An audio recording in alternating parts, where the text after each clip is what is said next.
اعوذ باللہ السمیع العلیم من الشیطان الرجیم بسم اللہ الرحمن الرحیم قوا انفسکم واہلیکم نارا صدق اللہ مولانا العظیم وصدق رسولہ النبی الکریم۔ نہایت ہی واجب الاحترام بزرگوں، دوستوں، عزیز ساتھیوں، ہم تربیت اولاد کے سلسلے میں والدین کا کیا کردار ہونا چاہیے اس پر ہم گفتگو کر رہے ہیں، اور ہم نے سورہ لقمان کی آیات کی روشنی میں حضرت لقمان علیہ السلام نے اپنے بیٹے کو تربیت کرتے ہوئے جو نصیحتیں فرمائیں، ان نصیحتوں کا ابتدائی طور پر تذکرہ کیا۔ حضرت لقمان نے اپنے بیٹے کو وصیتیں فرمائیں، ایمان کے حوالے سے، کردار کے حوالے سے، اخلاق کے حوالے سے، عبادات کے حوالے سے، معاملات کے حوالے سے۔ حضرت لقمان علیہ السلام نے اللہ کی وحدانیت، والدین کا ادب اور احترام، صبر، عاجزی اور انکساری، تواضع،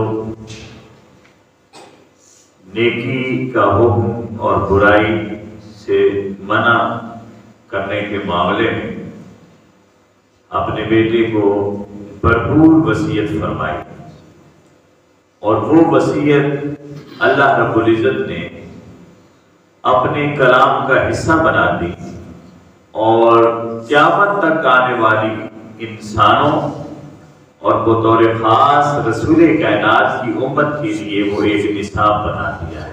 حضرت لقمان علیہ السلام نے جو سب سے پہلی وصیت کی وہ فرمایا، لا تشرک باللہ، اے میرے بیٹے اللہ کے ساتھ کسی کو شریک نہیں ٹھہرانا، نہ عملاً شریک ٹھہرانا ہے، نہ اعتقاداً شریک ٹھہرانا ہے۔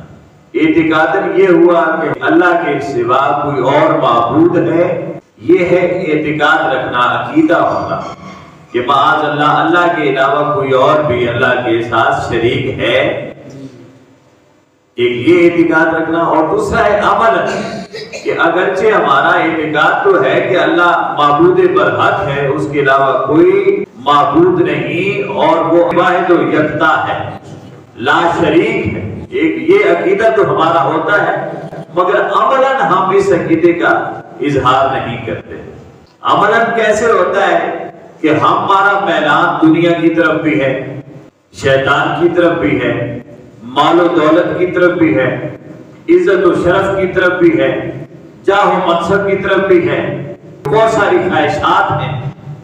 یہ جو خواہشات ہیں، ان خواہشات کی تمنا رکھنا یہ بھی شرک ہے۔ اللہ کے علاوہ کسی کی بھی خواہش رکھنا، بے حد خواہش رکھنا، جس طرح ہم رکھتے ہیں دولت کی خواہش، اولاد کی خواہش، عزت اور وقار کی خواہش رکھتے ہیں، تو یہ خواہشات بھی رکھنا اللہ کے علاوہ، ان کی تمنا بھی دل میں پال کر رکھنا، یہ بھی شرک ہوتا ہے۔ دنیا ہر انسان کی ضرورت ہے، مال ہر زندہ آدمی کی ضرورت ہے، گھر بار، مال و دولت، رہنے سہنے کے لیے اسے بہت ساری چیزیں چاہیے، مگر ایک تو ہے ضرورت، ہم ضرورت سے زیادہ چاہتے ہیں تو یہ ضرورت نہیں، یہ پوجا ہو جاتی ہے، یہ پرستش ہو جاتی ہے، گویا ہم نے دنیا ہی کو سب کچھ مان لیا، ہم نے عزت ہی کو سب کچھ مان لیا، ہم نے دولت ہی کو سب کچھ مان لیا۔ تو یہ اگرچہ ہمارا عقیدہ ہے کہ اللہ واحد و یکتا ہے، وہی عبادت کے لائق ہے، مگر جن خواہشات کی ہم پیروی کر رہے ہیں، ایک طرح سے عملاً ہم عبادت کر رہے ہیں ان کی۔ تو سب سے پہلا سبق یہ دیا کہ اللہ کے ساتھ کسی کو شریک نہیں ٹھہرانا، وہ واحد و یکتا ہے، نہ اس کی ذات میں اس کا کوئی شریک ہے، نہ اس کی صفات میں اس کا کوئی شریک ہے، نہ اس کے افعال میں اس کا کوئی شریک ہے، اور نہ اس کے اسماء میں اس کا کوئی شریک ہے، وہ وحدہ لا شریک ہے، یہ ماننا ہے۔ اور اس کے بعد دوسری بات جو دوسری تربیت فرمایا وَوَصَّيْنَا الْإِنسَانَ بِوَالِدَيْهِ، حضرت لقمان نے بیٹے کو وصیت کی کہ اپنے والدین کے ساتھ حسن سلوک سے پیش آنا۔ اب دیکھیں اللہ کی توحید کے بعد جو دوسری وصیت ہے وہ والدین کا ادب اور احترام۔ اللہ کے بعد توحید کے بعد پہلا قدم کیا ہے؟ اللہ کو ایک مان لیا، یہ ایمان ہے، اب عملاً کیا کرنا ہے؟ والدین کے ساتھ حسن سلوک۔ قرآن نے کئی مقامات پر فرمایا اور بالکل اسی ترتیب سے فرمایا لا تعبدون الا ایاہ، اللہ کے سوا کسی کی عبادت نہیں کرنی۔ اور عبادت شروع کہاں سے کی؟ فرمایا وَبِالْوَالِدَيْنِ إِحْسَانًا، والدین کے ساتھ حسن سلوک سے پیش آؤ۔ وَبِذِي الْقُرْبَى وَالْيَتَامَى وَالْمَسَاكِينِ وَقُولُوا لِلنَّاسِ حُسْنًا وَأَقِیمُوا الصَّلَاةَ۔ اس کے بعد کہا اب نماز پڑھو۔ قرآن کریم میں واضح طور پر اللہ رب العزت پھر اسی طرح فرمایا وَقَضَىٰ رَبُّكَ أَلَّا تَعْبُدُوا إِلَّا إِيَّاهُ، اللہ نے فیصلہ کر دیا ہے کہ اس کے علاوہ کسی کی عبادت نہیں کرنی۔ اور عبادت شروع کہاں سے کی؟ فرمایا وَبِالْوَالِدَيْنِ إِحْسَانًا، والدین سے حسن سلوک سے پیش آؤ۔ تو اللہ کی وحدانیت کے بعد جو سب سے پہلا حکم ہے اور پہلی وصیت ہے حضرت لقمان کی وہ یہ ہے اپنے والدین کے ساتھ حسن سلوک سے پیش آنا، اس کا خیال کرنا۔ اس کے بعد قرآن کریم کہتا ہے کہ اب کیسا دھیان رکھنا ہے اللہ کا اور اپنے والدین کا۔ فرمایا انشکر لی ولوالدیک، میرا بھی شکر ادا کرنا ہے اور اپنے والدین کا بھی شکر ادا کرنا۔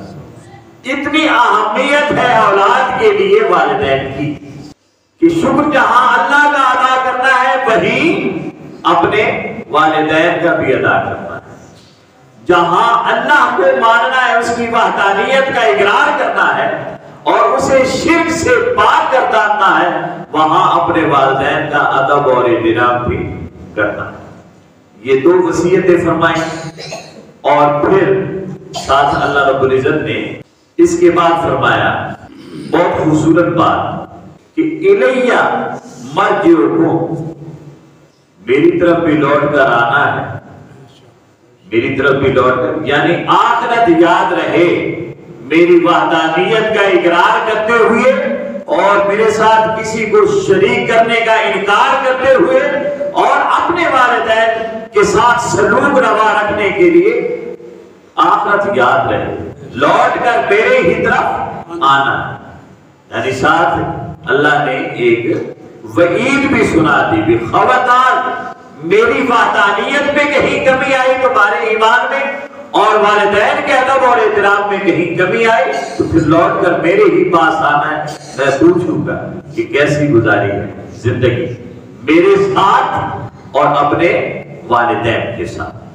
پھر ایک خوبصورت بات حضرت لقمان اپنے بیٹے سے کہتے ہیں یا بنیا، اب جب بھی وصیت کرتے ہیں نا پھر کہتے ہیں میرے بیٹے، یعنی متوجہ کرتے ہیں پیار سے، محبت سے، شفقت سے، رحمت کے ساتھ اسے اپنی طرف متوجہ کرتے ہیں، اپنی طرف مائل کرتے ہیں اور اس کے قلبی میلان اپنی طرف کرتے ہیں اور پھر ساتھ وصیت کرتے ہیں۔ ہمارا معمول یہ ہے کہ اپنی اولاد کو سمجھا بھی رہے ہو نا تو ہم اس انداز سے سمجھاتے ہیں کہ کچھ اگر پہلے سمجھا ہوا تھا تو ہمارے سمجھانے سے اور بگڑ جائے گا۔ ہمارا یہ انداز ہوتا ہے، سمجھانے کا انداز یہ ہوتا ہے کہ اگر اس میں کچھ کہیں سوار تھی بھی تو انداز ایسا ہے کہ وہ سوار بھی مزید بگڑ جاتی ہے، اس لیے پہلے پیار سے بلاتے ہیں اور پھر کہتے ہیں اِنَّهَا إِن تَكُ مِثْقَالَ حَبَّةٍ مِّنْ خَرْدَلٍ فَتَكُنْ مِنْ صَخْرَةٍ أَوْ فِي السَّمَاوَاتِ وَالْأَرْضِ يَأْتِ بِهَا اللَّهُ إِنَّ اللَّهَ لَطِیفٌ خَبِیرٌ۔ کہ اے بیٹے یہ خیال رکھنا کہ کوئی ایک رائی کے دانے کے برابر بھی کوئی چیز اوپر نیچے ہوئی اور چھپا کر کہیں رکھ دی کسی چٹان کے نیچے یا آسمان کی وسعتوں میں کہیں آپ نے چھپا دی ہے، یا زمین کی وسعتوں میں کہیں چھپا کر رکھ دی ہے، کہیں بھی ایک رائی کا دانہ بھی اوپر نیچے ہوا، یاد بحلہ قیامت کے روز اللہ نے اسے پیش کر ہی دینا، اللہ نے اسے پیش۔ ہم تو بڑے بڑے بلندر کہہ جاتے ہیں، اللہ کا یہ محبوب بندہ اپنے بیٹے سے کہہ رہا ہے، اسی کو حکمت کہتے ہیں کہ جب اللہ کو مان لیا نا تو اسے پوری حیثیت کے ساتھ مانے، کہ جب وہ مالک ہے تو وہ مالک ہے، ایک ذرے کو بھی جانتا ہے نا مالک کہ اس نے کہاں رکھا ہے، تو وہ جانتا ہے کہ اس نے کیا چیز کہاں چھپا کر رکھی ہوئی ہے۔ اور حضرت لقمان جب یہ وصیت اپنے بیٹے سے کر رہے تھے، مفسرین نے لکھا ہے اس کا ان کے دل پر اور ان کے وجود پر ایسا اثر ہوا اور ایسی وحشت اور خوف طاری ہوا، ایسا ڈر طاری ہوا کہ ان کا پتا پھٹ گیا۔ ہم تو سنتے ہیں نا اور سنی انسنی کر دیتے ہیں ہر چیز، وہ لوگ صرف سنتے اور کہتے نہیں تھے، وہ اسے اپنے اوپر وارد کر لیتے تھے اور اسے محسوس کرتے تھے کہ اب ہم پر یہ گزر رہی ہے۔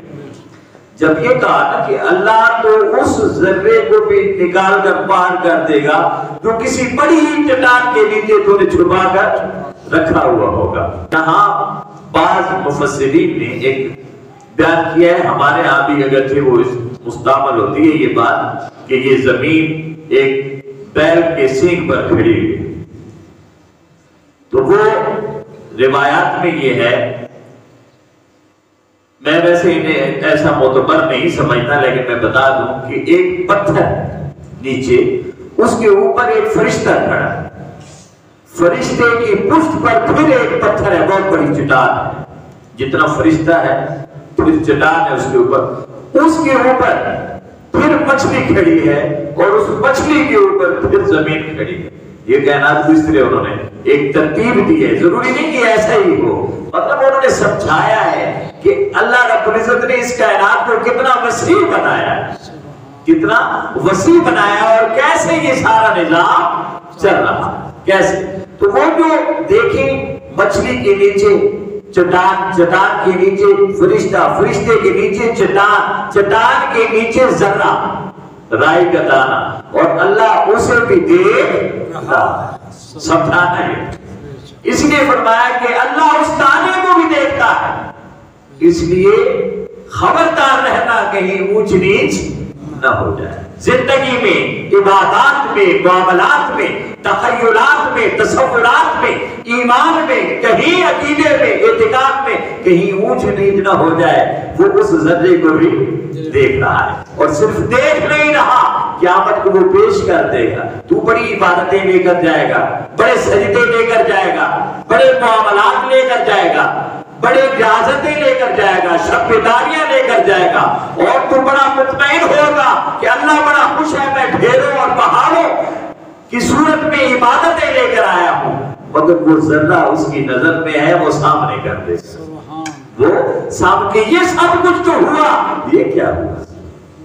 یہ سارا تو لے آیا ہے، یہ جو ایک چیز تھی جسے تو دبا کر آیا تھا، لے یہ بھی پڑا ہے، یہ بھی پڑا ہے۔ اس لیے اس سے ہر وقت ڈرتے رہنا چاہیے۔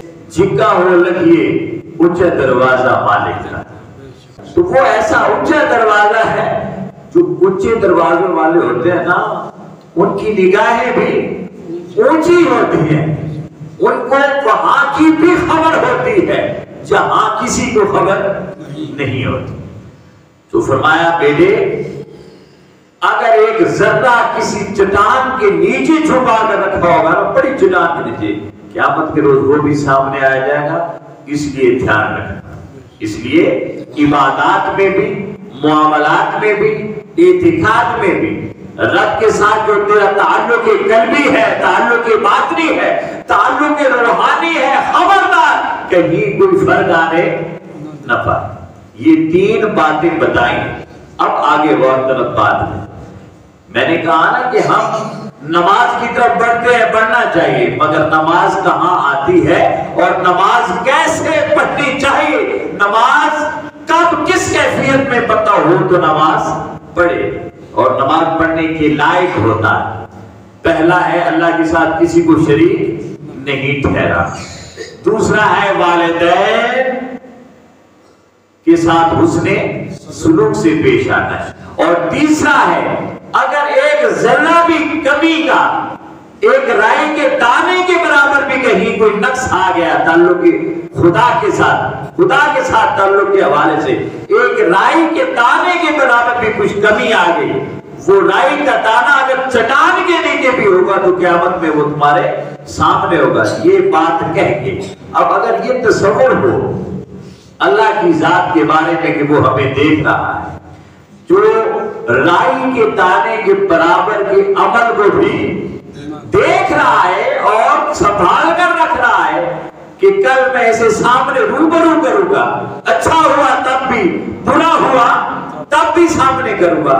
جب یہ تصور ہو تو آپ دیکھیں انسان کا یہ تصور ہو تو کوئی غلط قدم اٹھ سکتا ہے، غلط نگاہ اٹھ سکتی ہے، غلط خیال آ سکتا ہے، ہم کوئی جھوٹ بول سکتے ہیں، ہم غیبت کر سکتے ہیں، ہم غیبت کر سکتے ہیں، ہم کسی کو دھوکہ دے سکتے ہیں۔ اللہ فرماتا ہے ان الذین یخادعون اللہ والذین آمنوا انما یخادعون انفسهم، جو اللہ ایمان والوں کو دھوکہ دیتے ہیں سمجھتے یہ ہیں کہ وہ اللہ کو دھوکہ دے رہے ہیں، حالانکہ وہ اپنے آپ کو دھوکہ دیتے ہیں، اللہ کو دھوکہ نہیں دے رہے ہوتے۔ تو ہم یہ سمجھیں کہ ہم نے یہ کر دیا اور اس پر مٹی پڑ گئی ہے، اب یہ سمجھ آنے والی کسی کو نظر نہیں آئے گی۔ اللہ نظر رکھتا ہے، وہ جانتا ہے۔ اب یہ جب تصور ہو کہ وہ جانتا ہے تو کوئی قدم، کوئی نگاہ، کوئی توجہ، کوئی دھیان، کوئی تصور، کوئی خیال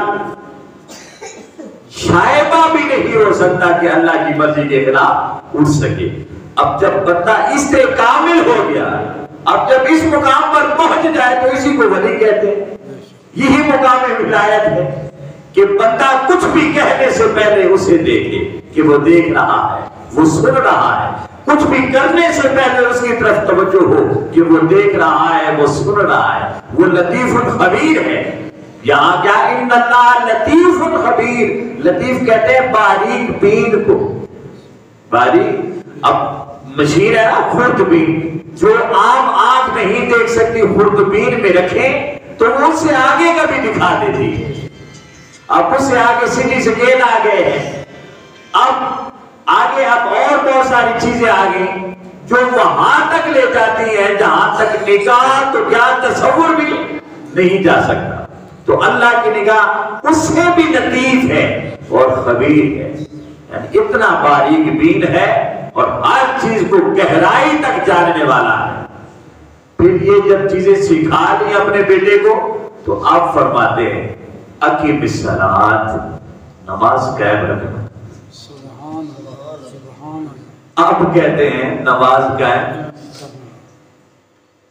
سوچا تھوڑا سا آپ نے کہ انسان کو بیٹے کو پہلے کیا کردار سکھایا ہے؟ اللہ سے تعلق جوڑنا ہے تو یہ ہو کہ اللہ کے سوا کسی کی الہ، کسی کی خواہش اور طلب تیرے دل میں نہ ہو، ایسا تعلق۔ اور اس تعلق کی پختگی کے لیے تجھے اللہ نے والدین عطا کیے ہیں تو ان کے ساتھ اس نے سلوک کرنا ہے۔ یہ پالش ہے، تعلق کی پختگی کی پالش ہے، تعلق کی یہ سائیکل ہوتا ہے تعلق، یعنی والدین سے جتنا تعلق محبت و خدمت بڑھتا جاتا ہے یوں اس تعلق خداوندی میں اتنی چمک آتی جاتی ہے، اتنی چمک والدین کو اللہ نے اتنا مقام عطا فرمایا۔ تو اللہ فرما رہا ہے میرے ساتھ جس طرح تعلق بہت نازک ہے نا، والدین کے ساتھ بھی تعلق بہت نازک تعلق ہے، بچوں کے لیے خاص طور یہ بہت نازک، اس طرح اللہ رب العزت کی ذات کے ساتھ تعلق کے معاملے میں ہمیشہ ڈرتے رہنا چاہیے، اسی طرح والدین کے ساتھ تعلق کے معاملے میں ہمیشہ ڈرتے رہنا چاہیے کہ کہیں اونچ نیچ نہ ہو جائے۔ اور اللہ نے تو یہاں تک فرما دیا لا تقل لہما اف۔ ہم اکثر کیا کہتے تھے کہ والد نے، والدہ نے کوئی کام کر دیا تو ہم کام کر لیتے ہیں، لیکن یہ منہ سے ہمارے نکلتا ہے اف، اف کہہ دیتے، اگلا جملہ نہ بھی کہیں، صرف کہتے اف، تو ہمارا یہ لفظ ہے، ہمارے منہ سے نکلتا ہے، فوراً نکلتا ہے۔ اللہ نے کہا لا تقل لہما اف، یہ جو اف نکلا ہے اگرچہ کام کر دیا ہے مگر کام کرنے سے پہلے یہ جو اف نکلا ہے خبردار یہ اف بھی نہیں، یہ اف بھی نہیں۔ یہ تعلق یعنی خدا کے ساتھ بندے کا تعلق جتنا نازک ہے اتنا ہی نازک تعلق والدین کے ساتھ اولاد کا ہے، اتنا ہی نازک۔ اب یہ تعلق جب پختہ ہو گیا اور ان دونوں تعلقات کو برقرار رکھنے کے لیے یہ دھیان میں رہا کہ کہیں بھی کوئی کمی کا ایک ذرہ بھی ہوا تو اللہ قیامت کے دن سامنے کر دے گا، یہ تصور رکھ کر پھر کہا کہ اب کیا کرنا ہے، اقیم الصلاۃ، نماز قائم رکھنی۔ اب نماز کیا کرنا ہے، قائم رکھنی۔ اب نماز پڑھنی، نماز پڑھنا اور چیز ہے، نماز قائم کرنا اور چیز ہے، نماز قائم رکھنا اور چیز ہے۔ ہم تو زور کی نماز پڑھ کر جائیں گے زور سے عصر تک، جو ہم سے ہو سکا ہم کریں گے، پھر نماز آزاد ہوگی اور آ جائے۔ یہ ہے نماز پڑھ، یہ ہے نماز پڑھ لی، لیکن نماز کا اثر تھا وہ ہم پر ہوا نہیں، پڑھ لیے۔ پھر اسی طرح آگے چلیں گے، نماز قائم کرنا یعنی جب پڑھ رہے ہیں تو اچھی طریقے سے پڑھ رہے ہیں، مگر جب پڑھ کر نکلے ہو سکتا ہے نماز پڑھ رہے ہیں رکوع میں سجدے میں اللہ کے ساتھ تعلق کا کوئی لمحہ ایسا ہے کہ آنکھوں سے آنسو بھی نکل آئے، مگر جب باہر نکلیں گے، گھر جائیں گے، لوگوں سے ملیں گے، پھر کوئی تصور، کوئی خیال، کوئی کیفیت۔ تو یہ نماز قائم تو کی، اللہ کہتا ہے قائم رکھنا ہے۔ جو تعلق میرے ساتھ جڑا ہوا ہے وہ حالت قیام میں بھی ہوئی ہو، حالت رکوع میں بھی ہوئی ہو، حالت سجدہ میں بھی ہوئی ہو، نماز کے اندر بھی ہوئی ہو، نماز کے باہر بھی کوئی تعلق، وہی تعلق جڑے تو یہ ہے نماز قائم رکھنا۔ فرمایا اقیم الصلاۃ، اب نماز قائم رکھنی، اس کے بعد نماز پڑھنی ہے۔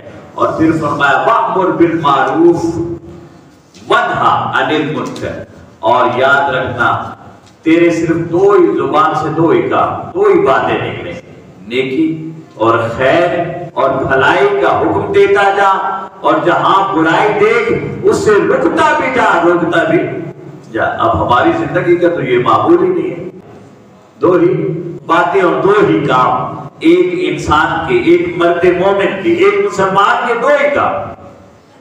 بے شک جس بھی کیفیت میں ہے، جہاں بیٹھا ہے، جس حال میں ہے، جس معاشرے میں ہے، جس بھی مزاج کے لوگوں کے درمیان ہے، دو ہی کام ہے، خیر پھیلاتے جانا، برائی کو روکتے جانا، برائی کو روکتے جانا۔ اب ظاہر ہے جب خیر کا حکم دیں گے، برائی کو روکیں گے تو بہت ساری رکاوٹیں بھی ہیں، بہت سارے مسائل بھی سامنے آتے ہیں۔ ساتھ ہی فرمایا وَاصْبِرْ عَلَىٰ مَا أَصَابَكَ، جو مصیبت تجھے آئے رب کی طرف سے اس پر صبر بھی کرنا، یعنی پھر تانے آتے ہیں، تشنیع آتی ہے، لوگ باتیں کرتے ہیں، آوازیں کستے ہیں، تو پھر صبر کرنا ہے، کیونکہ یہ مصیبت اور یہ تکلیف رب کی طرف سے آ رہی ہے، کیونکہ رب کا کام کر رہے ہو، رب کی طرف سے آ رہی ہے۔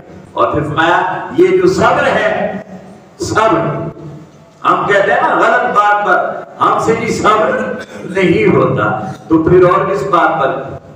یہ آپ کو مٹھائی کا ڈبہ پیش کرے تو وہاں آپ نے ہم سے غصہ اور ناراض ہونا ہے، ظاہر کوئی گالی دے گا، غلط بات ہوگی تو صبر وہاں کیا جاتا ہے، اگر کسی نے آپ کی تعریف کی تو وہاں آپ نے صبر کرنا ہے۔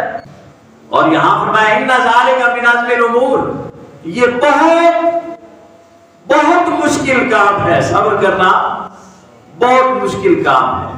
حق کی راہ میں رکاوٹیں آتی ہیں، پریشانیاں آتی ہیں، تکلیفیں آتی ہیں، مگر صبر کرنا ہے، اور یاد رکھو کہ صبر کرنا بہت مشکل کام ہے۔ پھر فرمایا وَلَا تُصَعِّرْ خَدَّكَ لِلنَّاسِ، اور لوگوں کے ساتھ تکبر سے پیش نہیں آنا، اکڑ کر پیش نہیں آنا لوگوں کے ساتھ تکبر کے ساتھ، اس لیے ہم ایسے کوئی بات کر رہا ہوں تو آپ دوسری طرف منہ کر لیتے ہیں، چہرے کو تکبرانہ انداز میں دوسروں کی طرف سے موڑیے نہیں، جو ہماری ایک فطرتی عادت ہے، انسان جب سے پیدا ہوا ہے اس کے اندر یہ عادت جبلت میں اللہ نے ڈال دی ہے، اور ڈالی اس لیے ہے کہ دیکھتا ہوں اس عادت کی پیروی کون کرتا ہے اور میری پیروی کون کرتا ہے، دیکھتا ہوں اس عادت کی اتباع کون کرتا ہے اور میرے حکم کی اتباع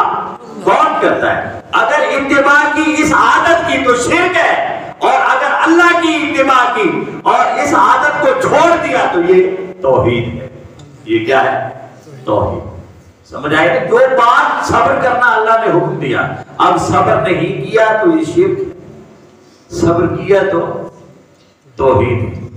بات سمجھا رہی؟ صبر نہیں کیا، صبر کا دامن چھوڑ دیا تو شرک، صبر کو اپنا لیا تو توحید۔ اسی طرح پیچھے جائے، نیکی کا حکم دیا تو توحید، نہیں دیا تو شرک، برائی سے روکا تو توحید، نہیں روکا تو شرک، والدین کی خدمت کی تو توحید، نہیں کی تو شرک۔ یہ ہے لا تشرک باللہ، اللہ کے ساتھ کسی کو شریک۔ اب وہ جو چیزیں جو آرڈر آ رہے ہیں ان آرڈرز کو مانتا ہے تو یہ توحید ہے، ان میں سے کسی کا بھی انکار کرتا ہے عملاً یا اعتقاداً تو یہ شرک ہے۔ تو یہ کیا ہے؟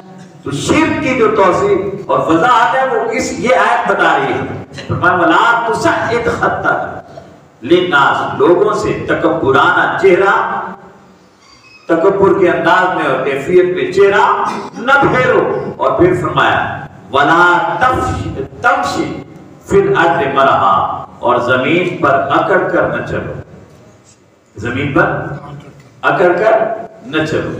تو اس کا مطلب یہ نہیں کہ آپ تنہائی میں جا رہے ہیں اور بڑے اکڑ کر اور بڑے تکبر کے ساتھ جا رہے ہیں تو یہ اکڑ کر چلنا ہے، زمین پر اکڑ کر چلنا۔ ہمارے آس پاس بے شمار لوگ، ان کا ادب کرنا، ان کا احترام کرنا، ان کا لحاظ رکھنا یہ ہم پر لازم ہے، اور اگر ہم کسی کو خاطر میں لائے بغیر چل رہے ہیں، زندگی گزار رہے ہیں تو یہ ہے اکڑ کر چلنا، اپنے پڑوسی کا دھیان نہیں، غریب کا دھیان نہیں، بیوہ کا دھیان نہیں، یتیم و مسکینوں کا خیال نہیں ہے، والدین کا ادب و احترام اٹھ گیا ہے، تو یہ کیا ہوگا؟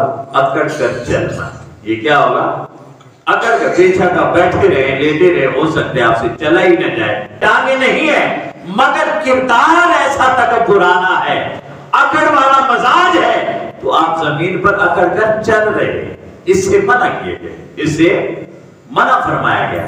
وَقْصِدْ فِي مَشْيِكَ، اپنے چلنے میں میانہ روی اختیار کرو، چلنے میں میانہ روی اختیار کرو، اور فرمایا وَغْضُضْ مِنْ صَوْتِكَ، اور اپنی آوازوں کو پست رکھو، اپنی آوازوں کو پست رکھو۔ ساتھ یہ بھی فرمایا اِنَّا أَنْكَرَ الْأَصْوَاتِ لَصَوْتُ الْحَمِيرِ، سب سے بری آواز گدھے کی آواز، اونچی ہو رہی نا، 80 کے وہاں سے کوڑے ہوا، جتنے کوڑے ہوا اتنا اونچا ابری نہ تھا جی اگلے تے روک ہوئے تے وہ چپ کر۔ اور قرآن کیا کہہ رہا ہے کہ سب سے بری آواز کس کی آواز ہے؟ گدھے کی آواز۔ حضرت لقمان نے یہ وصیتیں آپ نے بیٹے سے فرمائی، اب میں نے مختصراً ایک بار پھر دہرا دیتا ہوں، اور یہ اللہ کرے ہم سب کو یاد رہے اور اپنی ذات کے ساتھ سارا وعدہ کریں کہ ہم اپنے اندر اگر یہ کمی اور کوتاہی ہے اور یقیناً ہے تو اسے نکال کر باہر پھینکیں گے۔ اور اللہ رب العزت جو حضرت لقمان کی وصیت کے ذریعے ہمیں درس دے رہا ہے، ہمیں نصاب دے رہا ہے، اس نصاب کو یاد کر کے اس نصاب کو اپنانے کی توفیق عطا فرمائے۔ یہ سارے اس حساب سے سنیں۔ پہلی کیا ہے؟ اللہ کے ساتھ اللہ کی وحدانیت، اللہ تعالیٰ کی وحدانیت، توحید کی تلقین فرمائی ہے، توحید۔ اور میں نے پوری تفصیل سے بتا دیا کہ توحید کیا ہے اور شرک کیا ہے۔ توحید شرک نہیں کرنا، اللہ کو واحد و یکتا ماننا ہے، واحد و یکتا ماننا ہے۔ اور دوسرا والدین کے حقوق کا خیال رکھنا ہے، ان سے حسن سلوک سے پیش آنا کا مطلب کیا ہے؟ ان کا خیال رکھنا ہے، ان کے حقوق کا. یہ نہیں کہ پیار سے بلائے اور زور پر انگوٹھا لگوا لیں گے ساری زمین تباہ دے لیں. یہ حسن سلوک نہیں ہے. حسن سلوک یہ ہے کہ ان کے حقوق کا خیال رکھنا ہے. پھر ہے اللہ کی طرف رجوع، یعنی اسی کی طرف لوٹ کر جانا ہے اور ہر چیز ایک ایک ذرہ اس کے پاس موجود ہے وہ سامنے کر دے گا. یہ دھیان رکھنا ہے. پھر تیسرا یہ ہے کہ جو بھی عمل کرو گے اس اچھے اور برے عمل کا اللہ کے سامنے جواب دینا ہے. پھر نماز قائم کرنی ہے، نماز پڑھنی ہے، نماز کی تاکید کی گئی. اس کے بعد پھر نیکی کا حکم ہے، حکم دینا ہے اور برائی سے روکنا ہے. پھر ہر مصیبت پر صبر کرنا اور پھر تکبر سے بچنا ہے، عاجزی اختیار کرنی ہے، عاجزی اور انکساری اختیار کرنی ہے اور پھر میانہ روی اختیار کرنی ہے. استاد جی وقار یہ وہ نصیحتیں تھیں اور وصیتیں تھیں اولاد کی تربیت کے لیے والدین.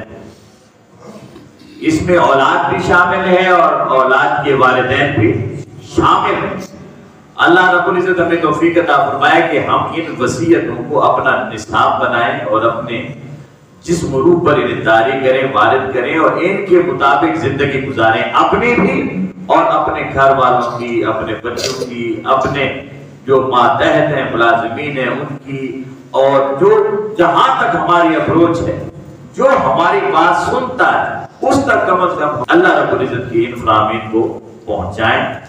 اگلے جمعہ پر انشاءاللہ العزیز ہم احادیث کی روشنی میں اولاد کی تربیت کے حوالے سے والدین کا کردار اس پر گفتگو کریں گے. اللہ رب العزت سب والدین کو اپنی اولاد کی رسول کائنات کی اسوہ حسنہ اور قرآن کریم کی تعلیمات کے مطابق تربیت کرنے کی توفیق عطا فرمائے. وما علینا الا البلاغ المبین.